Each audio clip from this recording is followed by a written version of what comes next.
Hello everyone, once again welcome to NET biology. हम बात कर रहे हैं सेल डिवीजन और सेल साइकिल की। इससे पहले हमने मियोसिस देखा था।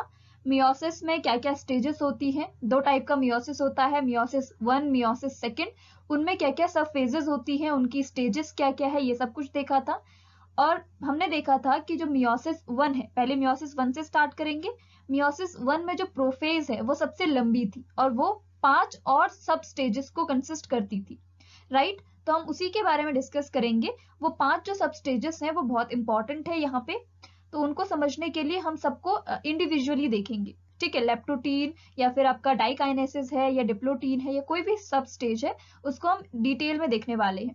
तो आज हम बात करेंगे प्रोफेज वन की, और इसमें की जो दो सब स्टेजेस है, पहली लेप्टोटीन और जाइगोटीन, इनके बारे में हम डिस्कस करेंगे इस पर्टिकुलर वीडियो में, ठीक है। तो चलिए स्टार्ट करते हैं। पहले प्रोफेज को जान लेते हैं। ये चीज हम पहले भी देख चुके हैं, मियोसिस वन हमने इससे पहले भी डिस्कस किया था, इससे पहले वाली वीडियो में। कैरियोकाइनेसिस और साइटोकाइनेसिस दो भागों में डिवाइड होता है मियोसिस वन। मियोसिस सेकंड भी इसी तरीके का है, लेकिन यहाँ पे जो कैरियोकाइनेसिस है वो थोड़ी बड़ी स्टेज है। वहां पे जो प्रोफेज वन है, यहाँ पे प्रोफेज वन करके हम इसको डिनोट करते हैं। प्रोफेज वन में लेप्टोटीन, जाइगोटीन, पैकिटीन, डिप्लोटीन और डाइकाइनेसिस 5 सब स्टेजेस पे मिलती है। उसके बाद फिर मेटाफेज होता है, एनाफेज होता है, टीलोफेज होता है, और तब जाके साइटोकाइनेसिस स्टार्ट होगा। और साइटोकाइनेसिस के बाद फिर से एक प्रेपरेटरी फेज आएगी, शॉर्ट फेज, और फिर मियोसिस सेकंड स्टार्ट होगा, ठीक है। अगर कोई सेल इंटरफेज में है और उसमें मियोसिस होने वाला है, तो कैसे करके ये आगे बढ़ता है, इसके बारे में एक चार्ट के थ्रू समझते हैं। जैसे सबसे पहले इंटरफेज है, मान लीजिए, ये हम डिस्कस करने वाले हैं अभी, ये केवल मियोसिस वन स्टार्ट करेंगे, ठीक है। तो इंटरफेज है अगर, और उसमें सेल डिवीजन किस टाइप का है, मियोसिस होने वाला है। मान लीजिए वो जर्म लाइन सेल है जिसमें मियोसिस होके गैमीट फॉर्मेशन होगा। तो सबसे पहले मियोसिस में जब जाएगी सेल, तो मियोसिस वन स्टार्ट होगा, ठीक है। इंटरफेज के बाद मियोसिस वन स्टार्ट होगा। मियोसिस वन में कैरियोकाइनेसिस वन स्टार्ट होगा, और कैरियोकाइनेसिस वन में सबसे पहले प्रोफेज आएगी। कैरियोकाइनेसिस का मतलब है न्यूक्लियस का डिवीजन, और मियोसिस में कैरियोकाइनेसिस या न्यूक्लियस डिवीजन 2 बार होता है, और साइटोकाइनेसिस भी 2 बार होता है, ठीक है। तो अभी हम केवल मियोसिस वन की बात कर रहे हैं, जिसमें हम कैरियोकाइनेसिस देख रहे हैं, और प्रोफेज की बात हो रही है, प्रोफेज वन की बात हो रही है। तो यहाँ पे बहुत सारी स्टेजेस हैं, आप देख सकते हो। मियोसिस वन है, फिर उसमें भी कैरियोकाइनेसिस में अलग अलग सब स्टेजेस हैं, सब स्टेजेस के साथ साथ सब फेजेस भी हैं। इसके अलावा साइटोकाइनेसिस है, फिर उसके बाद मियोसिस सेकंड है, मियोसिस सेकंड में भी कैरियोकाइनेसिस है, और वही सारी सब स्टेजेस, सब फेजेस हैं। और फिर उसके बाद साइटोकाइनेसिस भी है। तो यहाँ पे बहुत लंबी चीज है, तो यहाँ पे कंफ्यूज नहीं होना है कि मियोसिस वन कौन सा है, मियोसिस सेकंड कौन सा है। इसलिए आप इंडिविजुअली सारी चीजों को देख रहे हैं कि मियोसिस वन में एक्चुअली क्या होता है और मियोसिस सेकंड में एक्चुअली क्या होता है। यहाँ पे कंफ्यूज नहीं होना है बिल्कुल भी, ठीक है। तो पहले देख लेते हैं कि मियोसिस वन में क्या होता है, और फिर दूसरी जो फेज आएगी मियोसिस सेकंड, उसमें कुछ अलग टाइप का सेपरेशन होगा, ठीक है। तो मियोसिस वन में क्या होता है, meiosis 1 is all about the separation of homologous pair of chromosomes। अब ये homologous pair of chromosomes क्या हुए, आई होप आपको पता होगा। अगर सेल डिवीजन होता है, सेल डिवीजन के टाइम पे हमको क्रोमोसोम्स दिखते हैं, राइट। नॉर्मल किसी सेल में क्रोमोसोम्स नहीं होते हैं। क्रोमोसोम क्या है, हाईली कंडेंस फॉर्म है। क्रोमोसोम कुछ अलग चीज नहीं है, वो डीएनए ही है। डीएनए की एकदम कॉम्पैक्ट जो रूप होगा, डीएनए का जो कॉम्पैक्ट फेज होगा, या आप कह सकते हो कॉम्पैक्ट जो स्टेज आएगी, वो होगी क्रोमोसोम। वरना डीएनए जो होता है नॉर्मल स्टेजेस में क्रोमैटिन थ्रेड के रूप में होता है, ठीक है। तो क्रोमैटिन थ्रेड ये सेमी कंडेंस फॉर्म है, हाईली कंडेंस फॉर्म क्रोमोसोम है। तो वहां पे जो ये डीएनए है ये कॉम्पैक्ट फॉर्म में है, राइट। तो डीएनए अगर हम मानते हैं, अगर हम अभी ये ना ले कि डीएनए की कॉपी हो चुकी है, ठीक है, इसको माइंड में ना रखते हुए अगर हम मान लीजिए कि एक क्रोमोसोम कुछ इस तरीके का है और इसमें सेंट्रोमियर भी है, ठीक है, इसकी कॉपी भी हो चुकी है, लेकिन यहाँ पे क्योंकि वो एक दूसरे के बहुत ही साथ में अटैच होते हैं तो दिखता नहीं है इतना, ऐसा नहीं लगता है कि इसकी कॉपी है। तो ऐसा दिमाग में रखिए कि कॉपी है, लेकिन अभी हम इसको नहीं दिखा रहे। तो इसके साथ एक ऐसा पेयर भी होगा, ऐसा ही एक क्रोमोसोम होगा। हमारे पास 23 है, अलग अलग स्पीशीज में अलग अलग हो सकते हैं। तो मान लीजिए 23 में से किसी एक पेयर को हमने लिया, मान लीजिए पहला पेयर है, तो ये जो पेयर है, ऐसे ही यहाँ पे 23 पेयर्स होंगे और इनको अगर हम इंडिविजुअली गिनेंगे तो कितने होंगे? 46 होंगे, राइट। तो इनके पास ये जो फर्स्ट पेयर है इसको कहते हैं होमोलोगस क्रोमोसोम। क्यों कहते हैं? क्योंकि इनके पास जितने भी जीन होंगे या इनका जितना भी कंपोजिशन होगा वो एकदम सेम होगा। मतलब पहले भी मैंने बताया था, अगर यहाँ पे एक जीन है और वो रिप्रेजेंट कर रहा है हेयर कलर को, तो यहाँ पे का जो दूसरे वाले क्रोमोसोम पे यहाँ पे का जो जीन होगा उसी के साथ वाला सेम लोकस पे वो रिप्रेजेंट करेगा हेयर कलर को ही। अलील्स अलग हो सकते हैं, मान लीजिए एक रिप्रेजेंट कर रहा है हेयर कलर ब्राउन कलर को और एक कर रहा है ब्लैक कलर के हेयर को, तो अलग अलग एलील्स हैं, फॉर्म अलग है लेकिन कैरेक्टर एक ही है, हेयर कलर ही है, ठीक है। तो यहाँ पे सेम कंपोजिशन, यहाँ पे जितने भी जीन होंगे वो एकदम सेम होंगे, ठीक है। अब कॉपी डीएनए क्या है? अब एक कॉपी भी तो आता है, इनको कहेंगे होमोलोगस क्रोमोसोम्स। अब एक होता है सिस्टर क्रोमैटिड्स। सिस्टर क्रोमैटिड्स ये वाले हैं जो इनके साथ अटैच है, जिनका सेम सेंट्रोमियर है। अब इनका तो सेंट्रोमियर अलग अलग है होमोलोगस क्रोमोसोम्स का, लेकिन इनका सेंट्रोमियर सेम होता है। जिनका सेंट्रोमियर सेम है वो सिस्टर क्रोमैटिड्स हैं। इनकी ये एग्जैक्ट कॉपी है डीएनए की, ठीक है। अगर यहाँ पे ये रिप्रेजेंट कर रहा है हेयर कलर ब्लैक कलर को, ये वाला जीन, अगर ये वाला जीन रिप्रेजेंट कर रहा है ब्लैक कलर के हेयर को, तो इसकी जो कॉपी डीएनए होगी वो भी ब्लैक कलर के एलील को ही कंसिस्ट करेगा, ब्लैक कलर के लिए ही रिस्पॉन्सिबल होगा। तो ये एग्जैक्ट कॉपी है।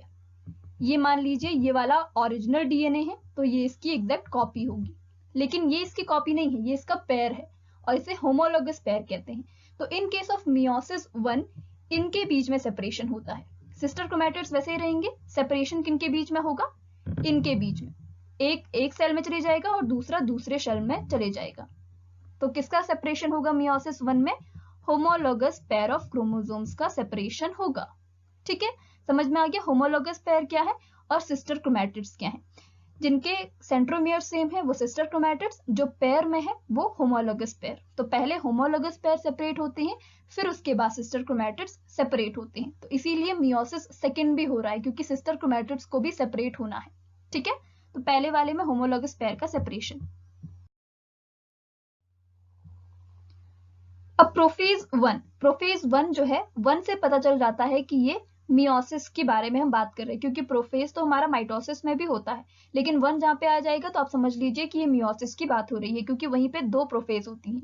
तो यहाँ पे प्रोफेज में क्या होता है? सेम चीजें हैं। प्रोफेज में वैसा ही होगा, क्रोमोसोम्स का कंडेंसेशन होगा, क्रोमोसोम्स फॉर्म होंगे, मतलब क्रोमैटिन थ्रेड से क्रोमोसोम्स बनेंगे, या फिर जो न्यूक्लियर मेम्ब्रेन थी वो डिसोसिएट हो गई थी, हमने माइटोसिस में पढ़ा था।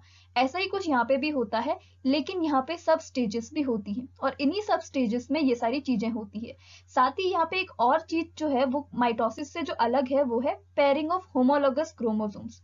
वहां पे होमोलोगस क्रोमोसोम्स पेयर नहीं बनते थे, राइट। सीधे सीधे मेटाफेज में वो आ जाते थे, मेटाफेज में सारे सिस्टर क्रोमैटिड्स अलाइन होते थे और फिर उनका सेपरेशन होता था, राइट। लेकिन यहाँ पे पहले homologous pair of chromosomes pair होंगे और उसके बाद मियोसिस पूरे में इनका सेपरेशन भी होगा, क्योंकि ये मियोसिस है, माइटोसिस नहीं है। माइटोसिस में होमोलोगस पेयर का सेपरेशन नहीं होता है, लेकिन मियोसिस में होता है, क्योंकि मियोसिस में 4 सेल्स बन रही है और चारों के पास हाफ नंबर ऑफ क्रोमोसोम्स हैं, इसलिए।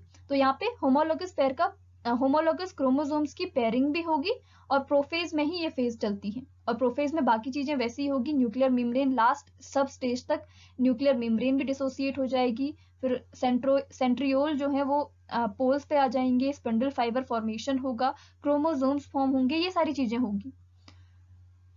ये लॉन्गेस्ट सब फेज कही जाती है मियोसिस की, क्योंकि आप देख सकते हैं यहाँ पे 5 सब स्टेजेस हैं और इन सब स्टेजेस में ये सारी चीजें होंगी।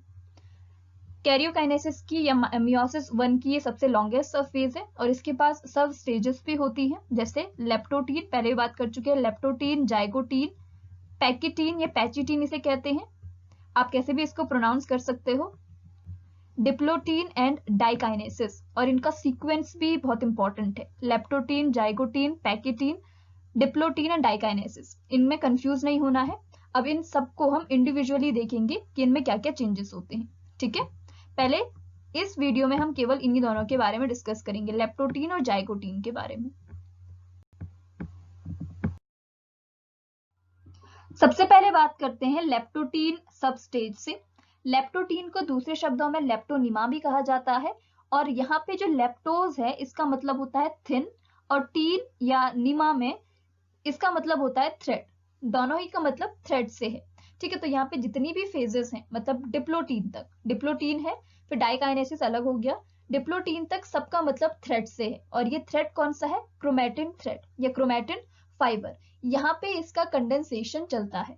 ठीक है, क्योंकि ये प्रोफेज और प्रोफेज पूरे में कंडेंसेशन का काम होता है, ये हमको पता है, ये हमने माइटोसिस में भी पढ़ा था। तो यहाँ पे जो है ये इनिशियल, ये स्टार्ट हो जाता है, इनिशियल फेज है यहाँ पे, मतलब यहाँ पे और कोई चेंज नहीं होंगे, लेकिन केवल और केवल कंडेंसेशन का काम होगा और ये थिन फाइबर में कन्वर्ट हो जाएगा। उतना ज्यादा कंडेंस भी नहीं हो पाएगा इस फेज में, एक बीडेड स्ट्रक्चर बनाता है, बीडेड अपीयरेंस देता है। बीडेड का मतलब है कि जैसे बीड्स होती है, एक माला में हमने बीड्स देखी होंगी, मोतियां होती हैं, मोती होते हैं, तो वैसा टाइप का अपीयरेंस हो जाता है क्रोमेटिन थ्रेड का।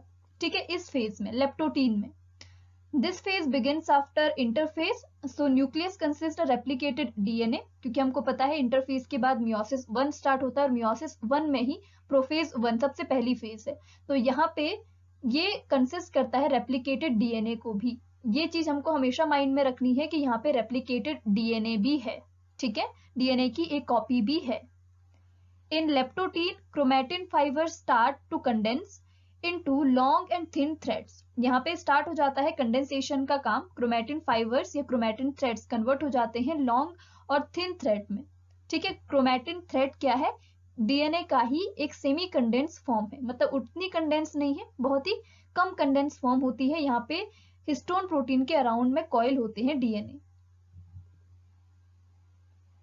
These chromatins appear like beads और इनको क्रोमोमियर कहा जाता है। ये बीडेड टाइप का अपीयरेंस देते हैं, कुछ इस तरीके से आप समझ सकते हो। यहाँ पे इस तरीके से बीड्स टाइप के बीच में बन जाएंगी और इस टाइप का अपीयरेंस, इसको कहते हैं क्रोमोमियर।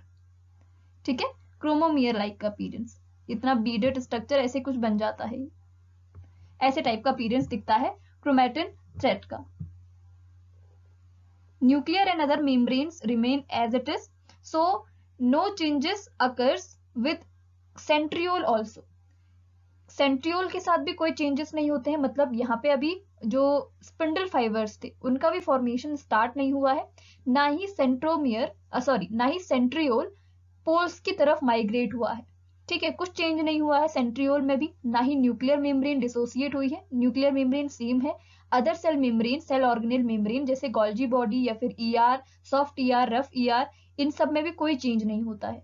सिर्फ और सिर्फ चेंज कहाँ पे हो रहा है? ये अपीयरेंस दिखता है, बीडेड अपीयरेंस दिखता है और क्रोमेटिन फाइबर्स स्टार्ट हो जाते हैं कंडेंस होना। ठीक है, और लॉन्ग थिन फाइबर के रूप में ये दिखते हैं, सिर्फ यही चेंज होता है। इसके अलावा इनके अटैचमेंट भी होता है न्यूक्लियर मेम्ब्रेन के साथ। कभी कभी अटैचमेंट हो जाता है, कहीं कहीं फेजेस पे नहीं दिखता है, जैसे टीलोमियर है, जैसे सेंट्रोमियर है तो लास्ट पोर्शन उसका टीलोमियर कहते हैं। क्रोमेटिन थ्रेड का एक जो लास्ट वाला एंडिंग वाला पोर्शन है वो न्यूक्लियर मेम्ब्रेन के साथ अटैच हुआ दिखता है किसी किसी केस में। स्ट्रक्चर के थ्रू अगर हम देखें तो आप देख सकते, यहाँ पे आपको दिख रहा होगा, ये जो है मान लीजिए ये ओरिजिनल डीएनए है, रेड कलर का जो है, और एक ब्लू कलर का भी डीएनए आपको दिख रहा होगा, ये इसकी डुप्लीकेट कॉपी है।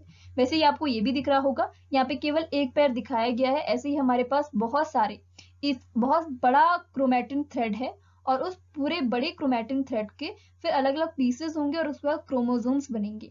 ठीक है, होमोलोगस क्रोमोसोम्स भी और उनके साथ सिस्टर क्रोमैटिड्स भी। तो यहाँ पे आपको बीडेड लाइक का अपीयरेंस दिख रहा होगा जो न्यूक्लियर मेम्ब्रेन के साथ अटैच है, राइट। कभी कभी दोनों ही एंड अटैच होते हैं, कभी केवल एक ही एंड अटैच हुआ दिखता है। यहाँ पे आपको दिख रहा होगा अटैचमेंट पॉइंट। ठीक है, और बीडेड अपीयरेंस भी दिख रहा होगा। तो ये चेंज होती है केवल किसमें? लेप्टोटीन वाली फेज में, प्रोफेज 1 की। ये सबसे पहली फेज है, इसके बाद जाइगोटीन स्टार्ट होगी। दूसरी सब स्टेज है जाइगोटीन, या जिसे जाइगोनिमा भी कहते हैं। यहाँ पे जाइगोस का मतलब होता है पैर से और टीन का मतलब है थ्रेड। यहाँ पे पेयरिंग स्टार्ट हो जाती है इन थ्रेड्स की। थ्रेड्स मतलब क्रोमेटिन थ्रेड। यहाँ पे थोड़ा बहुत क्रोमोसोम लाइक का अपीयरेंस दिखने लगता है। अभी तक हमने बीडेड अपीयरेंस की बात की थी, अब यहाँ पे क्रोमोसोम्स जैसे दिखने लगते हैं। और पेयरिंग किसकी होती है? होमोलोगस क्रोमोसोम्स की। अभी हमने डिस्कस किया था क्रोमेटिन सिस्टर क्रोमैटिड्स क्या है और होमोलोगस क्रोमोसोम्स क्या है, तो यहाँ पे पेयरिंग होगी होमोलोगस क्रोमोसोम्स की। ठीक है, एक क्रोमोसोम्स के साथ उसका सिस्टर क्रोमैटिड तो अटैच है ही, अब साथ ही साथ उसका होमोलोगस क्रोमोसोम भी अटैच हो जाएगा। ठीक है, तो आप समझ सकते हो कि किस तरीके का अपीयरेंस देगा। आगे इसके बारे में भी बात करते हैं, आगे आपको सब कुछ मिल जाएगा, स्ट्रक्चर के थ्रू भी हम देखेंगे इसको। Chromatin fibre condensation continues in this phase, chromatin fibre condensation इसका हो ही रहा है, और पहले वो बीडेड अपीयरेंस था, अब वो थोड़ा बहुत क्रोमोसोम जैसा दिखने लग जाता है। Nuclear and other cell organelle remain as it is, nuclear membrane और जो अदर सेल ऑर्गेनेल की मेम्ब्रेन है वो वैसी ही रहती है। सेंट्रियोल भी माइग्रेट नहीं होते हैं, भले ही इनका सिंथेसिस हो चुका है, एस फेज में सेंट्रियोल सिंथेसिस हो जाते हैं, मतलब एक सेंट्रियोल से 2 सेंट्रियोल बन चुके हैं, लेकिन वो अपने जगहों से जहाँ पे वो प्रेजेंट थे वहां से हिले नहीं है, अभी माइग्रेट नहीं हुए हैं। पहले इनको पोल की तरफ माइग्रेट होना पड़ता है, तभी तो जाके स्पिंडल फाइबर्स बनते हैं, लेकिन अभी ये पोल की तरफ माइग्रेट ही नहीं हुए हैं, तो मतलब स्पिंडल फाइबर्स भी नहीं बने होंगे। In zygotene pairing of homologous chromosomes takes place. ये स्पेशल किस लिए है, मतलब स्पेशली इसमें होता क्या है, जैसे अभी हमने लेप्टोटीन में देखा तो वहां पे बीडेड अपीयरेंस के लिए ये स्पेशल था, तो यहाँ पे जाइगोटीन फेज में सबसे मेन मुख्य काम होता है पेयरिंग ऑफ होमोलोगस क्रोमोसोम। यही चीज होती है जाइगोटीन फेज में, pairing of homologous chromosome. Homologous chromosome pair हो जाते हैं। होमोलोगस क्रोमोसोम्स की बात करें तो ये मान लीजिए सिस्टर क्रोमैटिड्स हैं, सिस्टर क्रोमैटिड्स आपस में मिले हुए रहते हैं, जुड़े हुए रहते हैं। कभी कभी ऐसा लगता है कि केवल एक ही क्रोमोसोम है, लेकिन ये 2 होते हैं, लेकिन ऐसा लगता है कि ये एक है। ऐसे करके फिर उसके बाद दूसरा वाला भी जो होगा वो उसके बहुत पास आ जाएगा, और इनके बीच में ऐसे पेयरिंग टाइप की हो जाएगी। जुड़ते नहीं है लेकिन ये पेयर हो जाते हैं। आगे देखेंगे हम कैसे करके होता है, एक स्ट्रक्चर के थ्रू आपको दिखा सकते हैं, लेकिन यहाँ पे मैं केवल बनाने की कोशिश कर रही हूँ। कुछ ऐसे ही एक दूसरे के बहुत नजदीक आ जाते हैं, ठीक है, और इसे कहते हैं पेयरिंग। और इसमें हेल्प भी कौन करता है, पहले तो इसको बोलते क्या है, इस टाइप की पेयरिंग को कहते हैं साइनेप्सिस। जैसे ही एक दूसरे के पास आए, केवल एक पेयर में ऐसा नहीं होगा बल्कि पूरे 23 पेयर्स में होगा in case of human. Other cases में, अदर स्पीशीज में अदर नंबर के क्रोमोसोम्स हो सकते हैं, तो जितने भी क्रोमोसोम्स हैं उनके होमोलोगस पेयर जो है वो आपस में करीब आ जाते हैं। पहले से ही सिस्टर क्रोमैटिड्स तो एक साथ थे ही, अब कौन भी अटैच हो चुका है, दूसरा कौन भी उसके पास आ चुका है, होमोलोगस क्रोमोसोम नजदीक आ जाते हैं। सब में ऐसा होगा, केवल एक पेयर में नहीं होगा बल्कि पूरे 23 पेयर्स के साथ ऐसा ही होगा। ठीक है, अब थोड़े बहुत क्रोमोसोम्स भी दिखने लग जाते हैं क्योंकि यहाँ पे कंडेंसेशन भी हो रहा है। The holding of synapsis is done by synaptonemal complex, और ये एक प्रोटीन नेटवर्क है। साइनेप्टोनिमल कॉम्प्लेक्स का मतलब यहाँ पे प्रोटीन स्ट्रक्चर्स हैं। इन दोनों को एक दूसरे के साथ होल्ड करना भी जरूरी है, क्योंकि ये किसके अंदर है, न्यूक्लियस के अंदर, और न्यूक्लियर प्लाज्म भी उसके अंदर होगा। एक फ्लूइड लाइक का जो स्ट्रक्चर होता है, फ्लूइड होता है जो, वो भी न्यूक्लियस के अंदर प्रेजेंट है। तो इसमें इनका मूव होना भी तो बनता है कि ये मूव हो सकते हैं एक दूसरे से, तो इनको होल्ड करने के लिए भी एक पर्टिकुलर कॉम्प्लेक्स और पर्टिकुलर प्रोटीन की जरूरत पड़ती है, और उसे कहते हैं साइनेप्टोनिमल कॉम्प्लेक्स। और ये इन दोनों को जोड़ने का काम करते हैं। ये प्रोटीन नेटवर्क टाइप का है जो इनको होल्ड करता है एक दूसरे के पास में, तभी जाके क्रॉस ओवर हो पाएगा। और ये फेज या जो मियोसिस है वो क्रॉसिंग ओवर के लिए ही सबसे ज्यादा फेमस है। आपने क्रॉस ओवर सुना होगा, इसी की वजह से न्यू कॉम्बिनेशंस बनते हैं क्रॉस ओवर जब होता है तो क्रॉसिंग ओवर बहुत इंपॉर्टेंट है, और इसी के लिए इनको होल्ड करना भी जरूरी है, तभी जाके इनमें क्रॉसिंग ओवर हो पाएगा। क्रॉसिंग ओवर क्या है ये भी हम डिस्कस करेंगे। This paired structure is called bivalent और टेट्राड। कभी कभी इसे बाइवेलेंट या डायाड भी कहा जाता है, क्योंकि मैंने कहा कि सिस्टर क्रोमैटिड्स जो हैं वो एक दूसरे के बहुत पास होते हैं, और ऐसा अपीयर होता है कि केवल एक ही क्रोमोसोम है। तो जब दो होमोलोगस क्रोमोसोम एक दूसरे के पास आ जाएंगे तो ऐसा लगेगा कि डायाड है, 2 क्रोमोसोम्स एक दूसरे के पास हैं। ठीक है, तो इसलिए बाइवेलेंट इसको कह रहे हैं।